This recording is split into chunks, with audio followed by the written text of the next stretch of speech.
ഇതൊക്കെ വീട്ടിലെ എല്ലാ പെണ്ണുങ്ങളും ചെയ്യണ തന്നെയാണ്.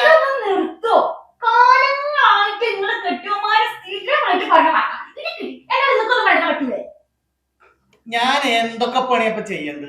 എന്തൊക്കെ പണി ചെയ്യേണ്ടതാ? ആ ചെങ്ങായി എന്തോരോളം സഹായിക്കുന്നുണ്ട്. ഞാൻ മാത്രം അതിനുള്ളിൽ അടുക്കള അടുക്കള അടുക്കള അടുക്കള അടുക്കള 4 നേരം എടുക്കണം. ഒരിടക്ക് ഇതിനെപ്പോഴത്തെ ഒരു സാധനം 10 പൈസ വിതരണ്ടതിന് നിങ്ങൾ അതേപോലെ തന്നെ.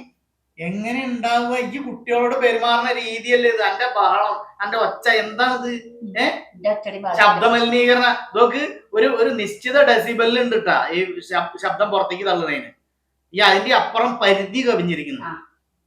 എന്ത് പറഞ്ഞാലും ഷാനിബാന്റെ ഭർത്താവ് എനിക്കിപ്പോ എന്തായാലും ഷാനിബാന്റെ ഭർത്താവ് ആവാൻ പറ്റില്ല. ഞാൻ അടുത്ത ജന്മത്തിലേ ഷാനിബാനെ കെട്ടിയിട്ട് നോക്കിക്കോളാം. എന്താ പണക്ക് സമാധാനം കുറവ് ഇവിടെ? അല്ല ആർക്കിപ്പോ എന്താ ഇവിടെ സമാധാന കുറവ്? അല്ല ഈ ഞാൻ മാറി നടക്ക. ഇനി കുറച്ച് കഴിഞ്ഞ് പഠിക്കാം. എനിക്കിവിടെ പണിയും ചെയ്യണം. മതി പഠിച്ച്. ഈ ജാതിയിൽ പഠിപ്പിച്ചാലൊന്നും മക്കൾക്ക് പഠിയില്ല. അത് പോലും പഠിഞ്ഞ